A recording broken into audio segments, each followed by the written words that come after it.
자, 유치권이 나오죠. 유치권도 중요하고요. 좀 까다롭게 느껴질 수가 있는데 처음에 이제 뭐가 나오냐면 유치권의 의의가 나오죠. 좀 의의 읽어보고 설명드릴게요.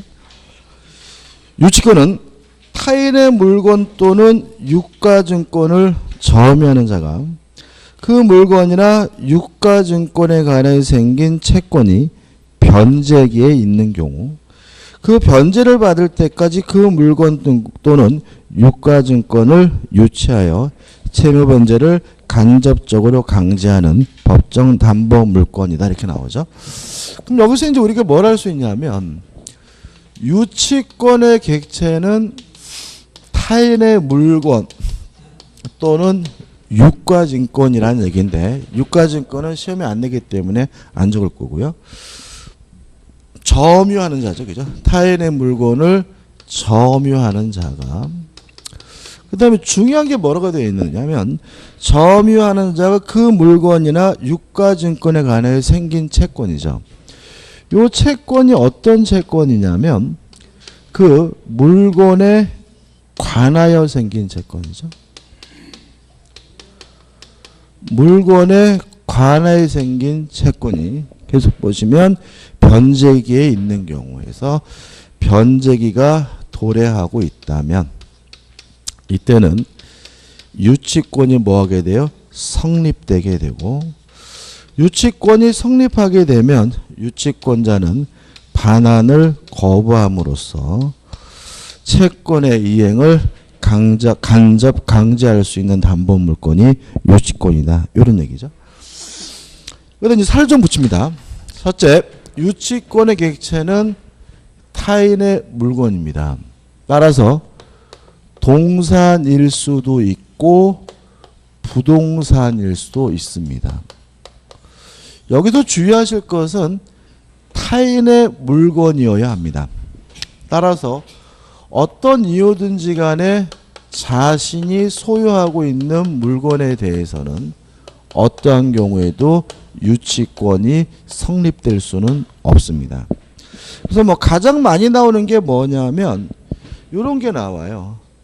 수급인이 이미 소유권을 취득했다.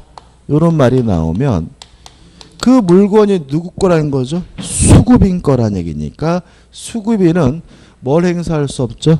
유치권을 행사할 수가 없다. 이런 질문도 많이 나오고 또 각종 매수 청구권을 이유로 해서는 유치권을 행사할 수 없다는 것도 은근히 잘 나오죠. 자, 뭐 지상물 매수 청구권이든 부속물 매수 청구권이든 사란 얘기죠.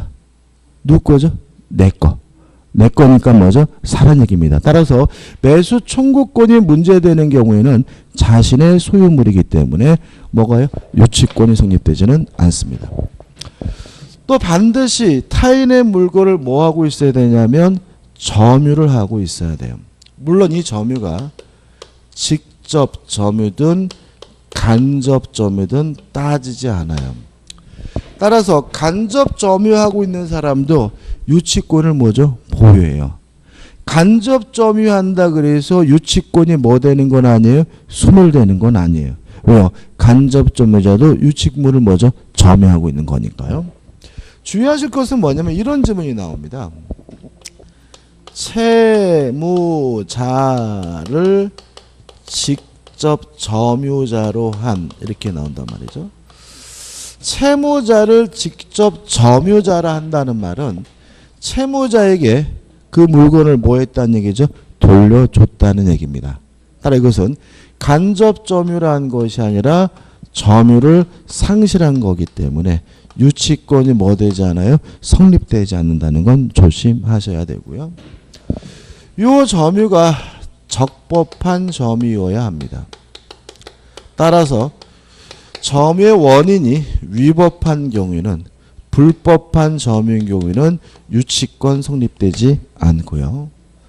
또 반드시 점유를 해야 되기 때문에 어떤 이유든지 간에 점유를 상실하게 되면 유치권은 즉시 소멸하게 됩니다.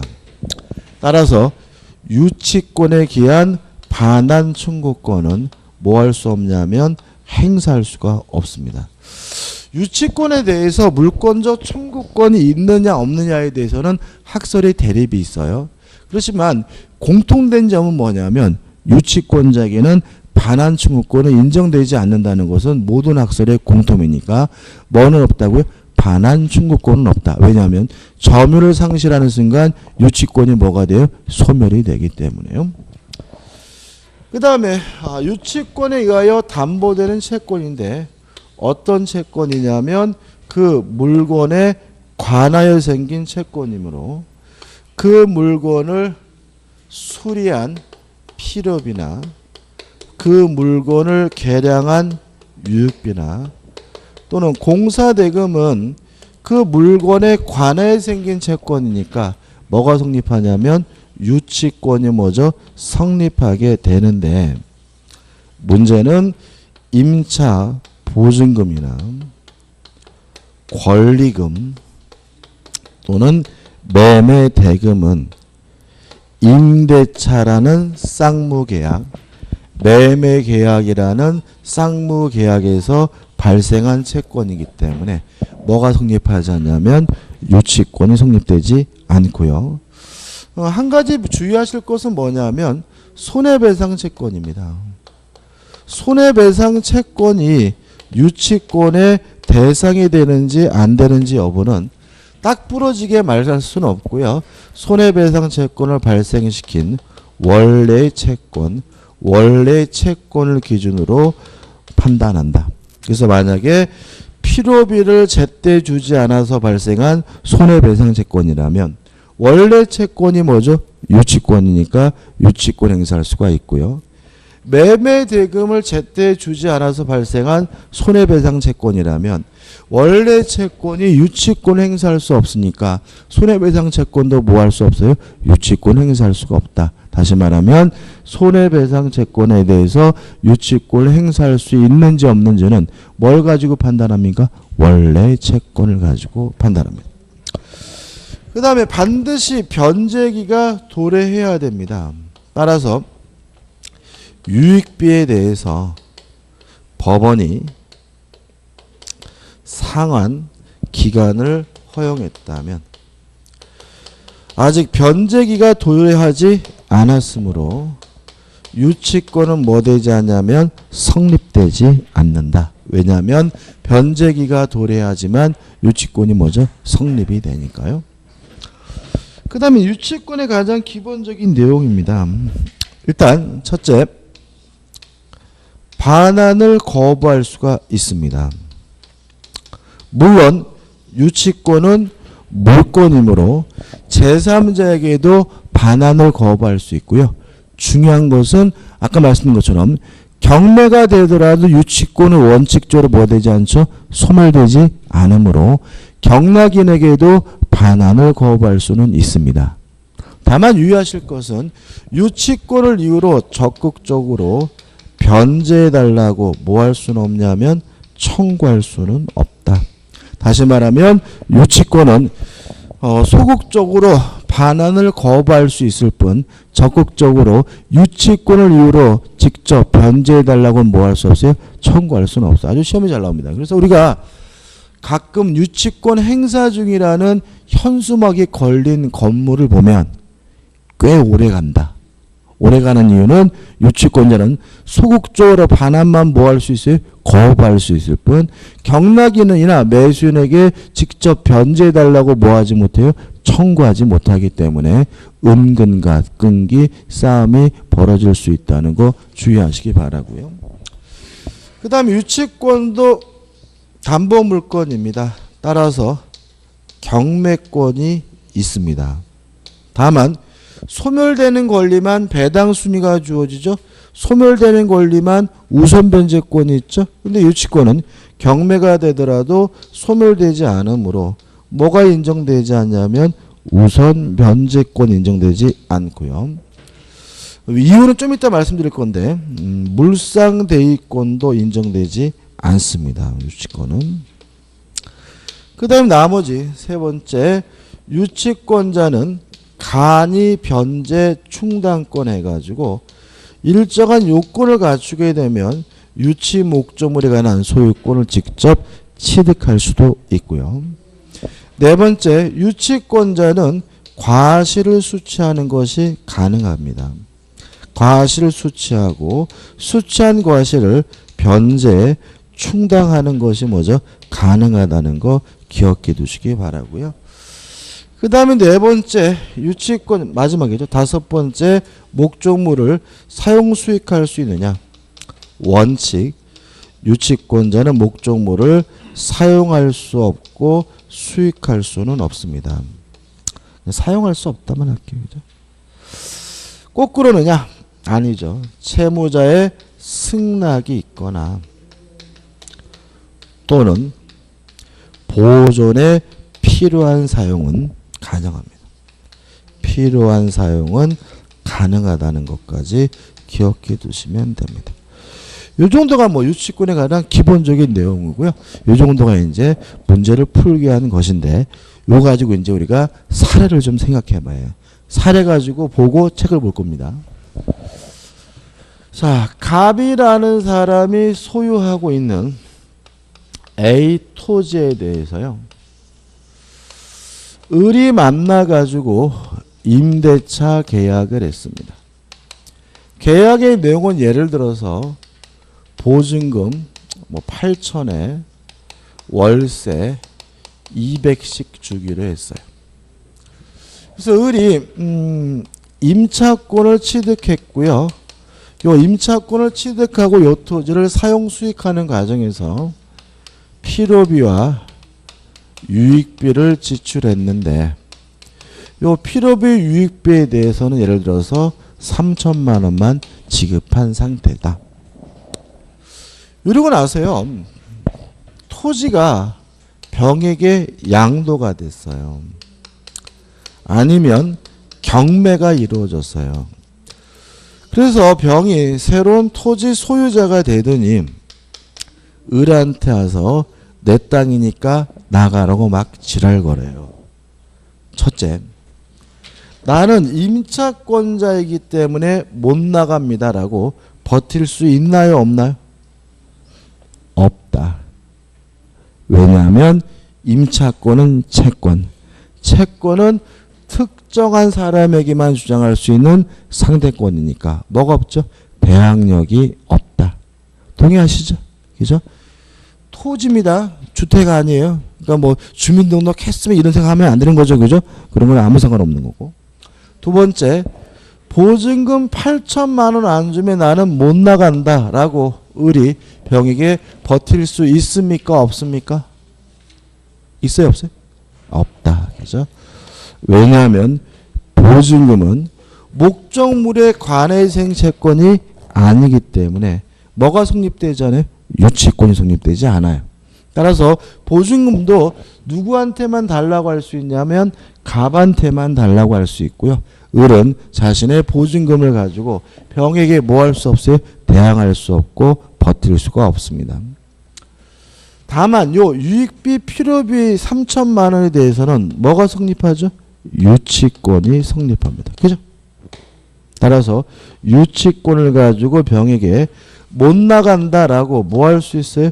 반환을 거부할 수가 있습니다. 동의하시죠? 그죠? 자, 을이 병에게 3천만 원을 달라고 변제해 달라고 청구할 수 있어요? 없어요? 있습니까? 없습니까? 없다. 왜냐하면 유치권은 소극적으로 반환을 거부할 수 있을 뿐 적극적으로 변제해 달라고 뭐 하지 못해요? 청구하지 못한다. 이해되시죠? 다시 말씀드리지만 그래서 어떤 일이 벌어진다고요? 병과 을 간에 뭐죠? 은근과 끈기 싸움이 벌어져 가지고 유치권 행사 중에는 현수막이 굉장히 뭐죠? 오래 가게 된다. 그죠? 그죠? 이것도 틀리시면 안 돼요. 그죠? 그 다음에 자, 임차권자가 원래 목적대로 계속해서 사용하고 수익하는 거 가능할까요? 지금 이 사람은 요 토지에 대해서 반환을 뭐 할 수 있어요? 거부할 수 있잖아요. 자, 원래 목적들에 계속 사용할 수 있나요? 없나요? 있다.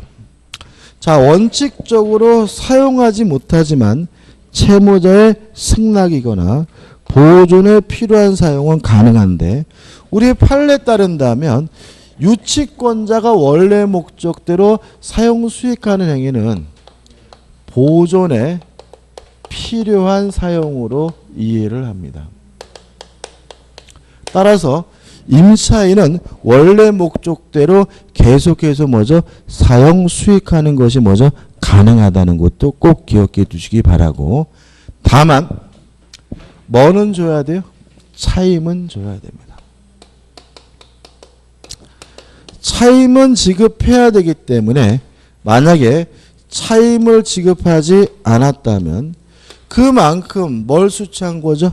과실을 수취한 거기 때문에 변제에 충당할 수 있다는 말은 지급하지 않았다면 과실 수취했으니까 변제 뭐죠? 충당할 수가 있다는 걸 일단 기억해 두시고, 그 다음에 차임을 지급해야 되므로 지급하지도 않고 변제 충당하지도 않았다면 그 사용이익은 부당이득으로서 뭘 해줘야 되냐면 반환해 줘야 된다는 것까지 기억해 두시기 바랍니다.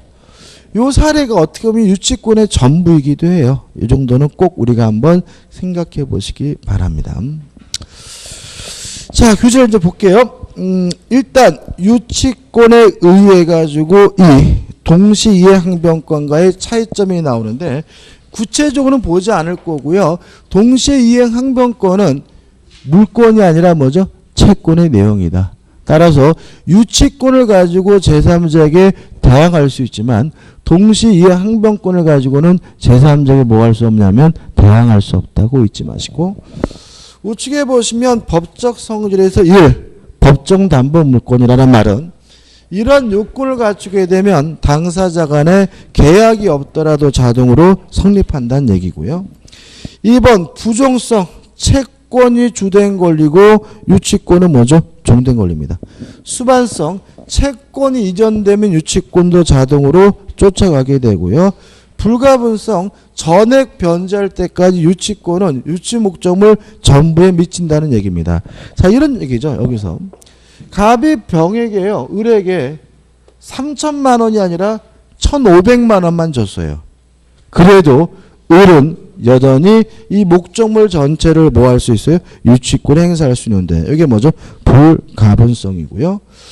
5번 경매권 인정되고 별채권은 인정되지만 우선 변제권과 물상대위권 인정되지 않는다는 말이 나와 있죠. 그 다음에 성립 요건 해가지고 내용이 나오는데 한 장을 넘겨보시면 필요비, 유익비, 뭐 그 다음에 2번 또 유익비 해가지고 나오죠. 그 다음에 쭉 나오는데 제가 일종의 뭐죠? 요 부분이죠, 그죠? 필요비, 유익비, 공사대금은 목적물에 관하여 생긴 채권이니까 유치권이 성립하지만 보증금, 권리금, 매매대금은 목적물에 관하여 생긴 채권이 아니니까 뭐가요? 유치권이 성립되지 않는다는 거 주의하시면 되고, 여기서 하나 조심할 것은 뭐냐면 동그랑땡이 5번이죠. 건물의 임차인이 임대차 관계 종료 시에는 건물을 원상복구하여 임대인에게 명당으로 약정한 경우. 기억나시나요? 임대차 계약을 하면서 원상복구 특약을 하면 무슨 의미로 이해하죠? 비용상환청구권 포기 특약으로 이해한다. 기억나시죠? 따라서 원상복구 특약을 하면 필요비 유익비 청구를 아예 못하니까 무엇도 행사할 수 없죠? 유치권도 행사할 수가 없습니다. 6번은 보시면 이런 얘기가 납니다. 임차인이 임차물을 임차 목적대로 사용 수익하지 못했어요. 이거는 임대차 계약을 위반한 거죠. 그죠?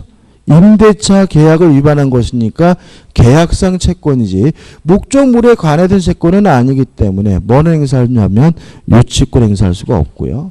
그림은 뭐 큰 의미 없는 것 같은데요.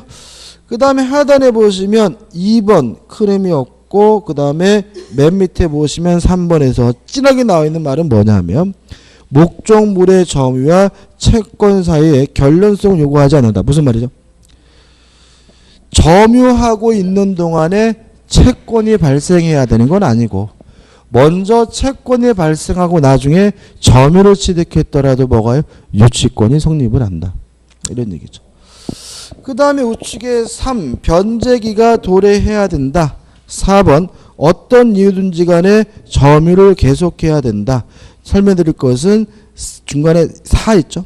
점유가 불법 행위로 인한 것이 아니어야 한다. 무슨 말이냐면 이거죠. 적법한 점유여야 하고 위법한 점유인 경우에는 뭐가 유치권이 성립되지 않는다는 건데, 동그라미 때 1번을 보시면 이렇게 돼 있죠. 임차인이 임대차 계약이 해지된 후 점유하고 있어요.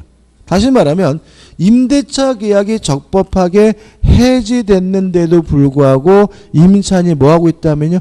점유하고 있다면 그 사람의 점유는 더 이상 적법한 점유가 아니기 때문에 필요비를 지출했더라도 뭘 행사할 수 없죠? 유치권 행사할 수가 없다. 왜냐하면 유치권자의 점유는 뭐죠? 적법한 점유되니까요. 5번 당사자 간의 배제 특약이 없어야 됩니다. 다시 말하면 당사자 간의 배제하기로 특약을 하면 유치권이 뭐가 되죠? 성립이 되죠. 하나는 목적물에 유치권자에 걸립니다. 1. 목적물을 유치할 수 있다. 무슨 말이죠? 반환을 거부할 수 있다. 이 경매권 해가지고 복잡하게 나와 있는데 결국은 경매할 수 있지만 무엇은요? 우선 변제 받을 수는 없다. 결론만 기억하시면 되고, 넘겨보시면 3번 간이 변제 충당권이 나와 있죠. 이것도 한번 쭉 읽어보시는 건데 중요한 건 아닙니다. 일정한 요건을 갖추면 유치권자에게 뭐가 인정이 됩니까? 간이 변제 충당권이 인정되고, 4번 과실수취권에서 또 복잡하게 나와 있는데 과실을 수취할 수 있고 뭐 할 수 있어요? 변제에 충당할 수 있다 정도죠. 그 다음에 5번 비용 상한 청구권에서 1번 필요비 유익비가 나오는데요. 일단 유치권자는 목적물을 뭐 하고 있죠? 점유하고 있기 때문에 점유하는 과정에서 또다시 필요비라는 유익비를 뭐 할 수 있어요? 지출할 수가 있고, 이때는 필요비 유익비를 또다시 뭐 할 수 있어요? 청구할 수가 있다. 이런 얘기죠. 그 다음 우측에 메뉴에 보시면 유치권자의 의무 해가지고 1. 선량한 관리자로서 주의해서 보관해야 되고, 중요한 것이 2. 사용할 수가 없다. 다만 채무자의 승낙이 있거나 보존에 필요한 사용은 뭐죠? 가능하다.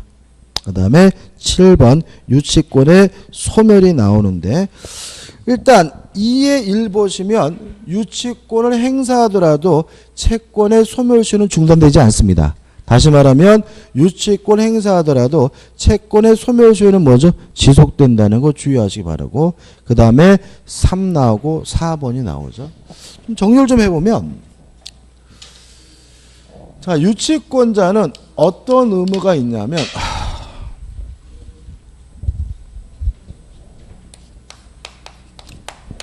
첫째, 선량한 관리자로서의 주의무, 선간 주의무가 있고요. 두 번째, 목적물을 사용하지 않을 의무가 있는 거죠. 자, 근데 이러한 의무를 위반했어요. 의무를 위반하게 되면 채무자는 소멸 청구할 수가 있고요. 요때 의무 위반을 이유로 한 소멸 청구권은 형성권이기 때문에 행사 즉시 유치권은 뭐죠? 소멸하게 됩니다. 이걸 적은 이유가 있는데 비교할 게 있어요. 두 번째 뭐냐면, 채무자는 상당한 담보를 제공하는 이유로 유치권에 대한 소멸을 청구할 수가 있는데, 이거는 형성권이 아니라는 점이죠. 따라서 이거는 형성권이 아니기 때문에 유치권자의 동의가 있어요. 비로소 유치권이 뭐가 돼요? 소멸되게 됩니다. 다시 말하면 소멸 청구가 두 가지가 있다는 거죠. 의무 위반을 이유로 한 소멸 청구는 뭐죠? 형성권이니까 행사 즉시 유치권이 뭐가 돼요? 소멸되지만, 상당한 담보를 제공을 이유로 한 소멸 청구권은 뭐가 아니죠? 형성권이 아니기 때문에 유치권자가 좋다라고 승낙을 해야 비로소 유치권이 뭐죠? 소멸하게 됨을 주의하시기 바랍니다. 그 다음 2절 해가지고 저당권이 나오는데 좀 쉬었다가 좀 일치시켜서 쉬었다가 보도록 하겠습니다.